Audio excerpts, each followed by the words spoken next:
kind of endings and new beginnings are something that we kind of go through throughout the entire year. Probably one of the most prominent or most famous is the end of the calendar year when we have New Year's Eve and then New Year's Day. It's kind of a wrapping up and kind of reflecting on the year that has passed, but also a looking forward to the new and anticipation, and also making resolutions, which we probably break within an hour or two, right, of the new year. But it's not the only ending and beginning. The school year is an ending, and the new school year is a beginning. Accountants have fiscal years, which they operate on. Usually June 30th is the end of a fiscal year, and July 1st is the beginning of a new fiscal year. And even here in church, we have endings and beginnings. This is the last Sunday in ordinary time, and next week when we gather, it will be a new liturgical year with a new set of readings, and we will begin the season of Advent. And so things will look a little different. We'll have the Advent wreaths up somewhere in the church, and it'll be kind of purple and different things. It's the beginning of something new. So that's not unusual for us. We go through that really throughout the entire year.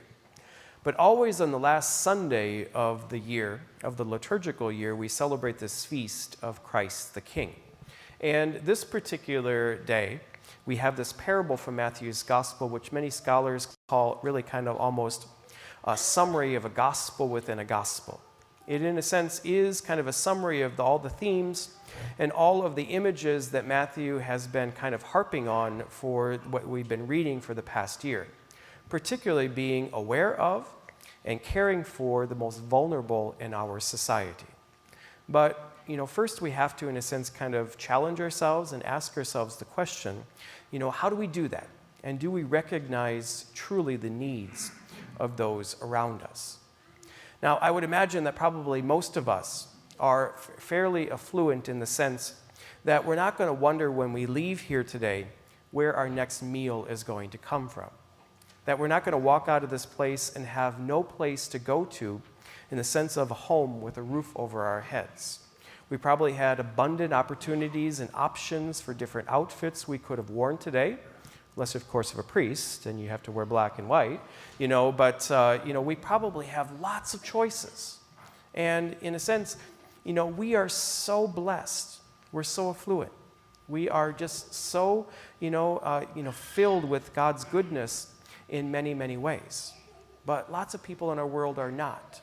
And it's easy kind of, in a sense, kind of out of sight and out of mind. We don't see that element of society, but it still very much exists. And Jesus reminds us that whenever we did not do something for the least, for the most vulnerable in society, we did not do it for Christ.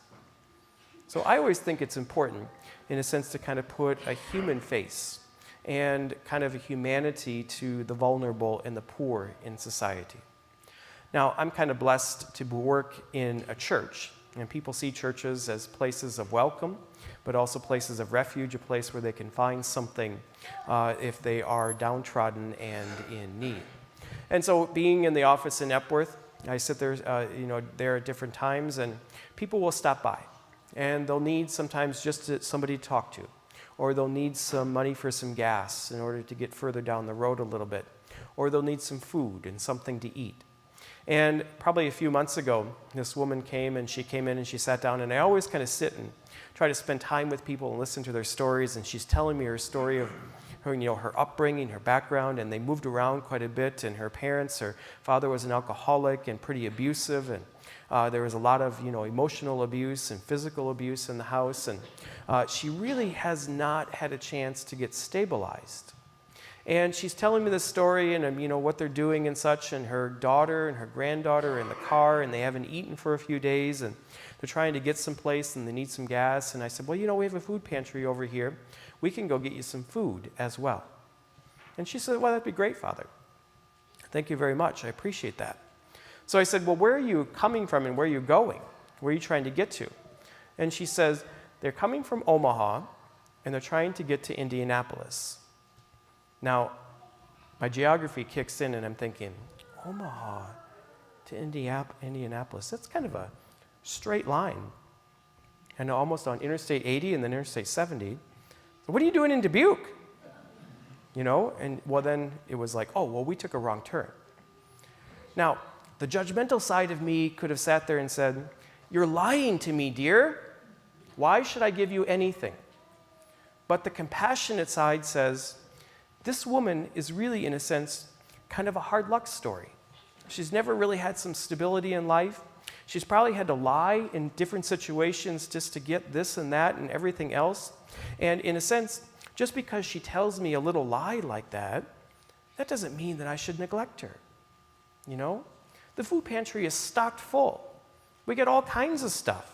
We have enough food to feed half the county most of the times. And if I put the all call out and say we need more food, people come through abundantly.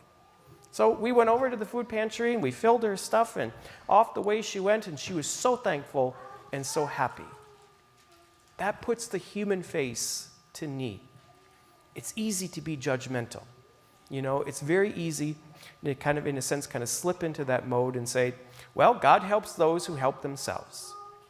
But it's another leap, and I think it's a gospel value and it's a Christian value to simply help those who are in need. And I think that gets kind of the heart of what this passage that we hear today.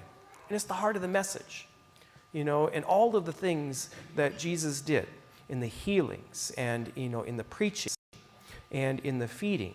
He never said, only those who are truly worthy.